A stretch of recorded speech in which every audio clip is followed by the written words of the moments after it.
ಮನೆಯಲ್ಲಿ ಕಿರಿಕಿರಿ ಮಾಡುವ ಅತ್ತೆಯನ್ನು ನಿಭಾಯಿಸುವುದು ಒಂದು ಕಲೆ. ಅತ್ತೆ ಸೊಸೆ ಜಗಳ ಎಲ್ಲ ಮನೆಯಲ್ಲೂ ಇದ್ದೇ ಇರುತ್ತದೆ. ಆದರೆ ಜಗಳವೇ ಆಗದಂತೆ ಬ್ಯಾಲೆನ್ಸ್ ಮಾಡುವುದು ಸೊಸೆಯ ಬುದ್ಧಿವಂತಿಕೆ ಸವಾಲಾದ ಕೆಲಸ. ಇಂದು ಸೊಸೆಯಾಗಿ ಬಂದವರು ನಾಳೆ ಅತ್ತೆ ಆಗುತ್ತಾರೆ. ಹಾಗೆಂದು ಈಗ ಇರುವ ಅತ್ತೆಯನ್ನು ಅಗೌರವದಿಂದ ಕಾಣುವುದು ಸರಿಯಲ್ಲ. ಅಂದರೆ ಸೊಸೆಯಾಗಿ ಬಂದವರು ಕೆಟ್ಟವರು ಎಂದರ್ಥವಲ್ಲ. ಅವರವರ ಆಲೋಚನೆಗಳ ಮೂಲಕ ನೋಡಿದರೆ ಎಲ್ಲರೂ ಒಳ್ಳೆಯವರಾಗಿಯೇ ಕಾಣುತ್ತಾರೆ. ಆದರೆ ಆಲೋಚನೆ ಮಾಡುವ ಮಾರ್ಗ ಮಾತ್ರ ಬೇರೆ ಬೇರೆ ಆಗಿರುತ್ತದೆ ಅಷ್ಟೇ. ಮಾತಿನ ಇಟಿಯಲ್ಲಿ ತಿಳಿಯುವ ಅತ್ತೆಯನ್ನು ಸೌಜನ್ಯದ ಮಾತಿನಿಂದಲೇ ಕಟ್ಟಿಹಾಕಿ ತನ್ನತ್ತ ಸೆಳೆದುಕೊಳ್ಳುವ ಪ್ರಯತ್ನವನ್ನು ಸೊಸೆ ಮಾಡಬೇಕು.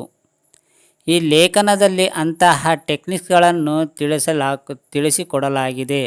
ವಾದ ಮಾಡಬೇಡಿ. ಯಾವುದೋ ಒಂದು ಸಣ್ಣ ವಿಷಯಕ್ಕೆ ಅತ್ತೆ ನಿಮ್ಮ ಜೊತೆ ಜಗಳ ಮಾಡುತ್ತಿದ್ದರೆ ಎಂದರೆ ನೀವು ಅದನ್ನು ಮುಂದುವರೆಸದೇ ಇರುವುದನ್ನು ಒಳ್ಳೆಯದು. ಏಕೆಂದರೆ ನೀವು ವಾದ ಮಾಡಲು ಹೋದರೆ ಜಗಳ ಮತ್ತಷ್ಟು ದೊಡ್ಡದಾಗುತ್ತದೆ. ಒಂದು ವೇಳೆ ನಿಮ್ಮ ಆಲೋಚನೆ ಸರಿಯಿದ್ದರೆ ಅದನ್ನು ನಿಧಾನವಾಗಿ ತಾಳ್ಮೆಯಿಂದ ತಿಳಿಸಿ ಹೇಳಿ, ಅವರಿಗೆ ಅರ್ಥ ಮಾಡಿಸಿ. ಅವರು ನಿಮಗಿಂತ ವಯಸ್ಸಿನಲ್ಲಿ ದೊಡ್ಡವರು ಎಂಬ ಅಗೌರವ ನಿಮ್ಮ ಮನಸ್ಸಿನಲ್ಲಿ ಇರಲಿ. ನೀವು ಎಷ್ಟೇ ಹೇಳಿದರೂ ಅವರು ಕೇಳುತ್ತಿಲ್ಲ ಎಂದಾದರೆ ನೀವೇ ಸೈಲೆಂಟಾಗಿ ಅಲ್ಲಿಂದ ಹೊರಟು ಬಿಡಿ. ಏಕೆಂದರೆ ಸಾಕಷ್ಟು ಸಮಸ್ಯೆಗಳಿವೆ. ಸೈಲೆನ್ಸ್ ಕೆಲವೊಮ್ಮೆ ಬಹಳ ಪರಿಣಾಮಕಾರಿಯಾಗಿ ಕೆಲಸ ಮಾಡುತ್ತದೆ. ಆಕೆಯನ್ನು ಅರ್ಥ ಮಾಡಿಕೊಳ್ಳಿ. ಅತ್ತೆ ಸೊಸೆ ಮೇಲೆ ಕೋಪ ಮಾಡಿಕೊಳ್ಳಲು ಪ್ರಮುಖ ಕಾರಣ ಏನು ಗೊತ್ತಾ? ಸೂಕ್ಷ್ಮ ಮನಸ್ಸಿನಲ್ಲಿ ಕೆಲವು ಮಹಿಳೆಯರು ತಮ್ಮ ಮಗನನ್ನು ಎಲ್ಲೋ ಒಂದು ಕಡೆ ಕಳೆದುಕೊಳ್ಳುತ್ತಿದ್ದೇನೆ ಎಂದುಕೊಳ್ಳುತ್ತಾರೆ. ಈ ಸಂದರ್ಭದಲ್ಲಿ ಅದನ್ನು ಸೊಸೆಯ ಮೇಲೆ ಕೋಪದ ರೀತಿ ತಿಳಿಸಿಕೊಳ್ಳುತ್ತಾರೆ. ಇದನ್ನು ನೀವು ಅರ್ಥ ಮಾಡಿಕೊಳ್ಳಬೇಕು. ನಿಮಗೂ ಮನಸ್ಸಿನಲ್ಲಿ ನಿಮ್ಮ ಗಂಡ ನಿಮಗೆ ಮೊದಲ ಪ್ರಾಶಸ್ತ್ಯ ಕೊಡಬೇಕೆಂಬ ಆಲೋಚನೆ ಇರುತ್ತದೆ, ನಿಜ.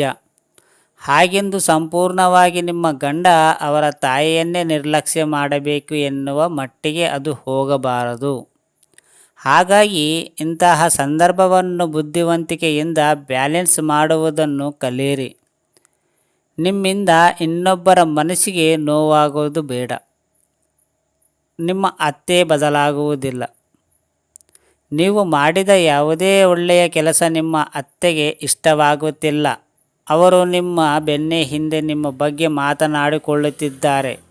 ನೀವು ಏನೇ ಪ್ರಯತ್ನಪಟ್ಟರೂ ಅವರ ಮನಸ್ಸನ್ನು ಗೆಲ್ಲಲು ಸಾಧ್ಯವಾಗುತ್ತಿಲ್ಲ ಎನ್ನುವುದಾದರೆ ಸಾಧ್ಯವಾದಷ್ಟು ಭಾವನಾತ್ಮಕವಾಗಿ ಆಕೆಯಿಂದ ದೂರ ಇರಲು ನೀವೇ ಟ್ರೈ ಮಾಡಿ.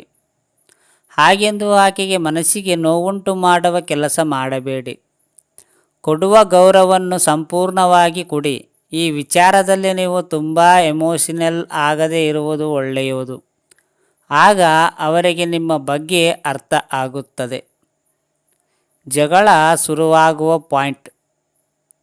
ಒಬ್ಬೊಬ್ಬರ ಮನೆಯಲ್ಲಿ ಒಂದೊಂದು ಕಾರಣಕ್ಕೆ ಅತ್ತೆ ಸೊಸೆ ನಡುವೆ ಜಗಳ ನಡೆಯುತ್ತಿತ್ತದೆ. ನಿಮ್ಮ ಮನೆಯಲ್ಲಿ ಯಾವ ಕಾರಣಕ್ಕೆ ನಿರಂತರವಾಗಿ ಜಗಳ ಆಗುತ್ತದೆ ಎಂಬುದನ್ನು ಮೊದಲು ತಿಳಿದುಕೊಳ್ಳಿ. ಅದನ್ನು ಅರ್ಥ ಮಾಡಿಕೊಂಡು ಸರಿಪಡಿಸಲು ಟ್ರೈ ಮಾಡಿ. ಸಮಸ್ಯೆಯನ್ನು ಮತ್ತಷ್ಟು ಜಟಿಲ ಮಾಡುವುದು ಬೇಡ.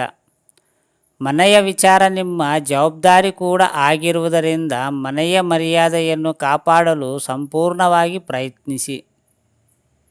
ಅತ್ತೆಯ ಬಗ್ಗೆ ಕಂಪ್ಲೇಂಟ್ ಮಾಡಬೇಡಿ. ಇದು ಇರುವ ಸಮಸ್ಯೆಯನ್ನು ಮತ್ತಷ್ಟು ದೊಡ್ಡದಾಗಿಸುತ್ತದೆ. ಹಾಗಾಗಿ ನೀವಾಗಿಯೇ ಸಮಸ್ಯೆಗಳನ್ನು ಹೆಚ್ಚು ಮಾಡಿಕೊಳ್ಳಲು ಹೋಗಬೇಡಿ. ನಿಮ್ಮ ಅತ್ತೆಯ ಬಗ್ಗೆ ನಿಮ್ಮ ಗಂಡನ ಬಳಿ ಅಥವಾ ನಿಮ್ಮ ತವರು ಮನೆಯವರು ಹತ್ತಿರ ದೂರ ಹೇಳುವುದು ಬೇಡ. ಏಕೆಂದರೆ ನಿಮ್ಮ ಗಂಡ ನಿಮ್ಮನ್ನು ಇಷ್ಟಪಡುವ ಹಾಗೆ ಅವರ ತಾಯಿಯನ್ನು ಕೂಡ ಇಷ್ಟಪಡುತ್ತಾರೆ. ಹಾಗಾಗಿ ನೀವು ಸದಾ ದೂರು ಹೇಳುತ್ತಾ ಹೋದರೆ ಅದು ಮುಂದೊಂದು ದಿನ ನಿಮಗೆ ತಿರುಗು ಬಾಣವಾಗಬಹುದು. ಅತ್ತೆಯ ಬುದ್ಧಿವಾದ ಮಾತುಗಳು. ಸಾಕಷ್ಟು ಮನೆಗಳಲ್ಲಿ ಹೀಗೆ ಕೂಡ ಆಗುತ್ತದೆ. ಅತ್ತೆ ಸೊಸೆಗೆ ಬುದ್ಧಿ ಹೇಳಿ ಎಲ್ಲವೂ ತಪ್ಪಾಗದಂತೆ ಬೇರೆಯವರು ನಮ್ಮ ಕಡೆ ಬೆರಳು ಮಾಡಿ ತೋರಿಸದಂತೆ ನಮ್ಮ ಮನೆ ಇರಬೇಕು ಎಂದುಕೊಳ್ಳುತ್ತಾರೆ. ಆದರೆ ಇದನ್ನು ಸೊಸೆಯಾಗಿ ಬಂದವರು ತಪ್ಪಾಗಿ ಅರ್ಥ ಮಾಡಿಕೊಂಡು ಅತ್ತೆಯ ಮೇಲೆ ಜಗಳಕ್ಕೆ ಹೋಗುವುದುಂಟು. ಹಾಗಾಗಿ ಅವರ ಅನುಭವದ ಆಲೋಚನೆಗಳನ್ನು ನೀವು ನಿಮ್ಮ ಜೀವನದಲ್ಲಿ ಅಳವಡಿಸಿಕೊಳ್ಳುವುದು ಒಳ್ಳೆಯದು.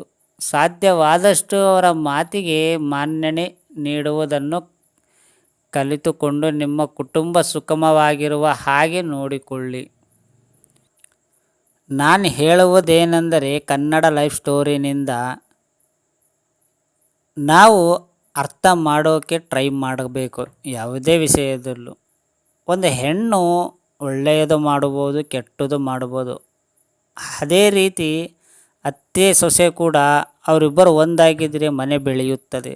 ಒಂದು ವೇಳೆ ಅವರು ಅರ್ಥ ಮಾಡಿಕೊಳ್ಳಲಾರದೆ ತಪ್ಪಾಗಿ ಅರ್ಥ ಮಾಡಿಕೊಳ್ಳುತ್ತಿದ್ದರೆ ಅವರು ಮನೆ ಸಂಸಾರ ಕೆಟ್ಟದಾಗುತ್ತದೆ, ನೋಡೋರಿಗೆ ನಗಚಡಿಯಾಗಿಬಿಡುತ್ತದೆ. ಯಾವುದೇ ರೀತಿಯಲ್ಲಿ ಒಬ್ಬರಿಗಿಂತ ಒಬ್ಬರು ಅರ್ಥ ಮಾಡಿಕೊಳ್ಳಬೇಕು. ಆವಾಗಲೇ ನಮ್ಮ ಕುಟುಂಬ ಎಲ್ಲರೂ ಚೆನ್ನಾಗಿರುತ್ತದೆ.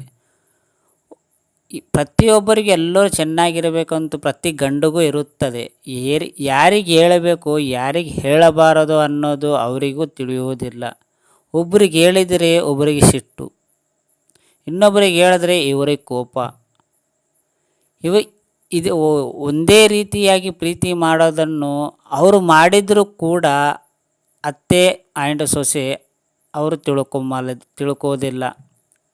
ಅವ್ರಿಗೆ ಜಾಸ್ತಿ ಪ್ರೀತಿ ಮಾಡ್ತಾಯಿದ್ದಿ, ನನಗೆ ಕಡಿಮೆ ಪ್ರೀತಿ ಮಾಡ್ತಾಯಿದ್ದಿ ಅಂತ ವಾದ ಮಾಡ್ತಾ ಇರ್ತಾರೆ. ಸೊ ಇದೆಲ್ಲ ನಿಮಗೆ ಅರ್ಥ ಆಗಿರ್ಬೇಕು ಅನ್ಕೋತಾ ಇದ್ದೀನಿ. ಇದೊಂದು ಕನ್ನಡ ಲೈಫ್ ಸ್ಟೋರಿ. ನೀವು ಅರ್ಥ ಮಾಡ್ಕೋಕ್ಕೆ ಟ್ರೈ ಮಾಡಿ ಎಲ್ಲ ಅತ್ತೆ ಸೊಸೆಯದವರು. Thank you so much.